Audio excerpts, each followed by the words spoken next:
It's back. The Pulse of the Program. It's a segment we've done here semi-routinely throughout this point of the year in the college football calendar. Today, let's take a quick pulse of what's going on over in South Bend, Indiana with Notre Dame Fighting Irish. Coming off a national title game appearance, right on the doorstep of hoisting the hardware. Spoiler alert, I think that this is just the tip of the iceberg for Marcus Freeman and this entire operation at Notre Dame. We'll talk about it right now, but first things first, if you're a Notre Dame fan, 1, subscribe to the channel. 2, want to make sure y'all know the pulse of the program. This entire series, this entire show brought to you by our friends over at Huel. Now, this is just me and you talking right now. I get it. A lot going on in your world. We're about to jump into the spring months. We're going to have the weather heating up. You got a lot going on. You don't always have the time to make a creme de la creme kind of meal. So Huel going to make sure that you have everything you need to stay powered and wired for the entirety of your day.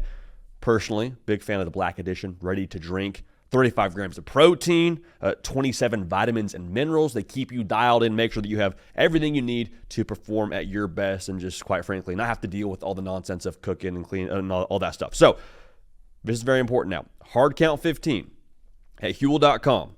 We'll get new customers 15% off plus a free gift for new customers. Again, Hard Count 15 at Huel.com. That's Huel.com. So go ahead and check out the description for all the terms and conditions. Unlock an easier, healthier way to eat with Huel, nutritionally complete meals in minutes so you can focus on what really matters. So, what really matters for the folks out there in South Bend, Indiana is getting back to the top of the college football world and winning a national championship. That is their standard. They don't play in a conference, and they're more than fine with that, so that leaves one goal to attain for them. And the pulse right now in Notre Dame is up and at 'em. How many times have we sat here over the course of the last couple of seasons and said, Notre Dame, they're a sleeping giant. Notre Dame, if this, that, and the other can fall into place for them, if they can just do X, Y, and Z thing, whether it be on the field or on the recruiting trail or make some pivots internally, Notre Dame, if they get up, they could be a team that has a lot of success in the new world of college football. There's no more sleeping giant for Notre Dame.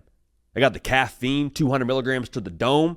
They got their workout in already. They are fully awake and up and at 'em, man. And this last season, I think, was the best example of that. That's a big reason why they're up and at 'em.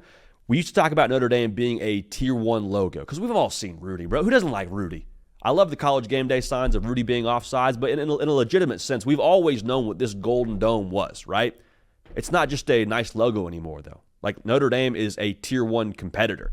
And last year was really important because it wasn't a thing where you had to fill in a lot of blanks.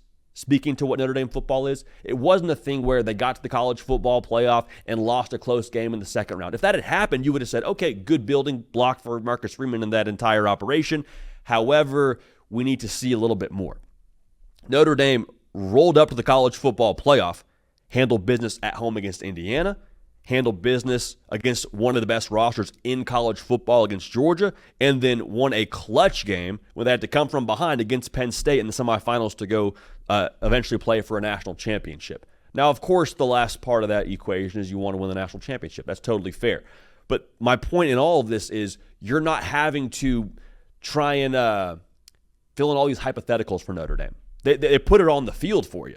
And the thing, too, with Notre Dame, we've said this a lot, their roster talent and where they are currently, there has been a gap, I think, with where Notre Dame is and some of their opponents that they played in the college football playoff. Like, we sat here during that week leading into the Penn State game, and we did a top 10 players in the game breakdown for either side. So we did it, Notre Dame, Penn State, these are the best players. This is how we see the top 10 shaking out. 7 of that top 10, from where I was standing, was on Penn State's side. And Notre Dame still won the football game. What's the point in that? The point is now I'd be very surprised if we ran it back 2 years from now and did that same exercise. I don't think it would be the same slant towards the opposition against Notre Dame. I think it would probably be, if anything, potentially even Notre Dame having a little bit more juice. And what this playoff run did, I think, we've said this many times, but let's say it one more time, I think it legitimized a lot of what Marcus Freeman has done behind closed doors in South Bend. And I think it legitimized, again, what they are on the recruiting trail for some of these guys. Because when they beat Georgia, to be able to have that pitch you can make now when you walk into a living room in the southeastern part of the United States, there's no way to overstate the importance of that. And we've seen now, too, for Notre Dame, when they were Notre Dame well, I guess historically has had a lot of success recruiting in the summer, and they get some big-time commitments, sometimes out of the southern part of the United States. But what was the issue? They weren't able to really sustain that. What I think that win over Georgia will do, what I think this playoff run ultimately will do, is going to give them a better opportunity to have some more stamina on the recruiting trail. So if that ends up being the case, and I think it will be, I think Notre Dame is about to enter into a golden age of their program right now. They've had golden ages before, but I think this is the next golden age. Reason why I feel that way, look at all the pieces of this equation.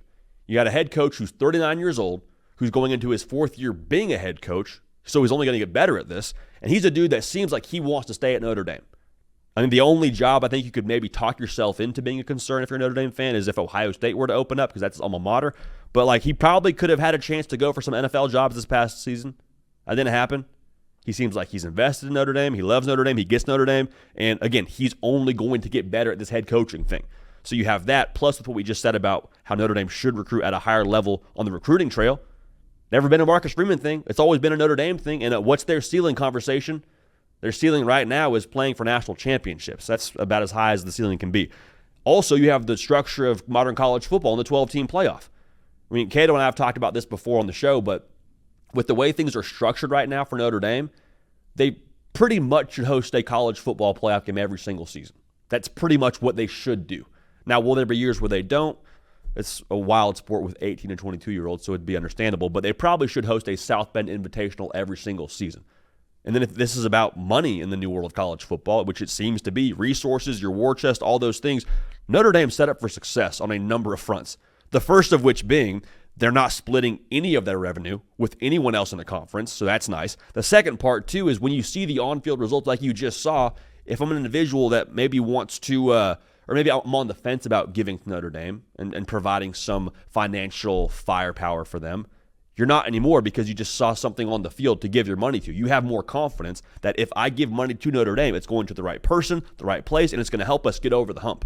Like Shane Gillis, I think, somewhat jokingly said on his own podcast, maybe I should just do a show for Notre Dame and give all the proceeds to the NIL budget over there. Now, I don't know if that's actually going to happen, but even just the fact that's a conversation, people are seeing, hey, Notre Dame, they're doing something right now. If we can just feed that machine a little bit more, we're going to be able to, win at the highest level.